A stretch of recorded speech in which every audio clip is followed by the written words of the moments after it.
Good day dear chess lovers, Soren here, and in today's video I want to share with you a fantastic game which was played in 2017 in Auckland at the 8th Asian Seniors Championship, age category 50+. On the white side is a chess master from New Zealand, Leonard McLaren, and his opponent is Malaysian FIDE master Ahmad Ismail. McLaren started the game with e4, to which Ismail answered with Scandinavian defense.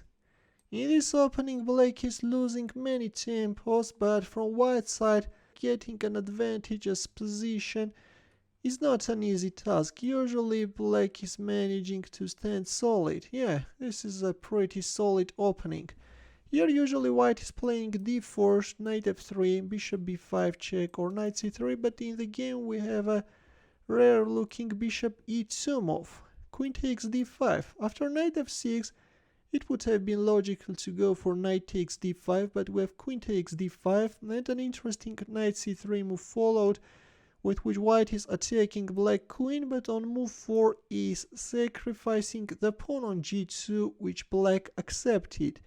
Bishop f3, queen goes back on g6, knight e2, queen f5, attacking the bishop, bishop g2, e5, d4, nothing special, both players are hurrying to develop their pieces, knight c6, queen d2, and several exchanges on d4 followed, after which white's dark squared bishop occupied a central square, and later we will see that this bishop is going to play a key role in the attack. Black castled king side, white castled queen side. Opposite side castlings are on the board, which as we know leads to a sharp battle. Bishop e6, not the strongest continuation.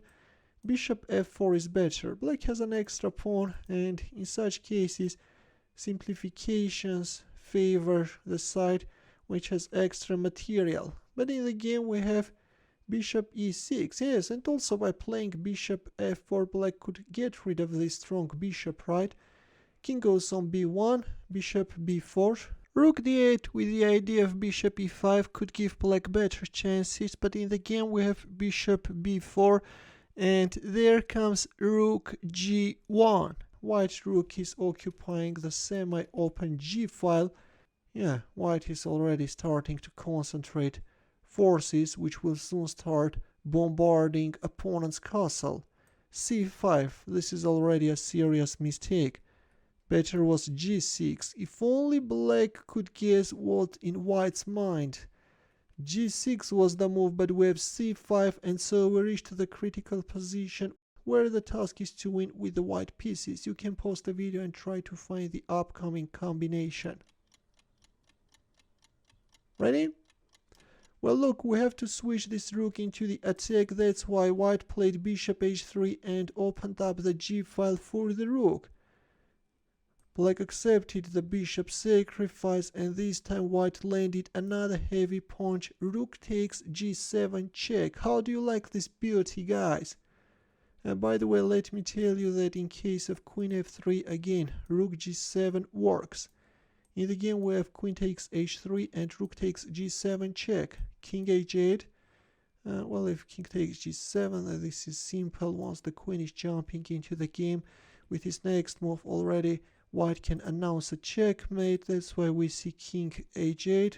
And with rook g8, white is finally forcing his opponent to accept the sacrifice. Rook takes g8, bishop takes f6 check, rook g7. And with his next move, white forced a resignation. That move is queen d8 check. I'm sure you saw it. If rook takes d8, then rook takes d8 checkmate. Just a fantastic combination, right, guys? I'm wondering, have you seen this earlier?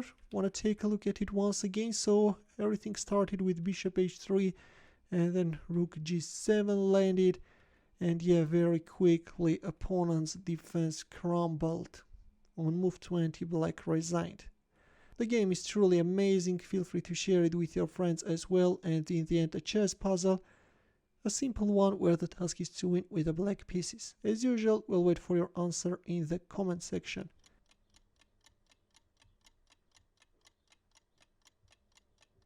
Thanks for watching. We'll see you in my next video. Take care.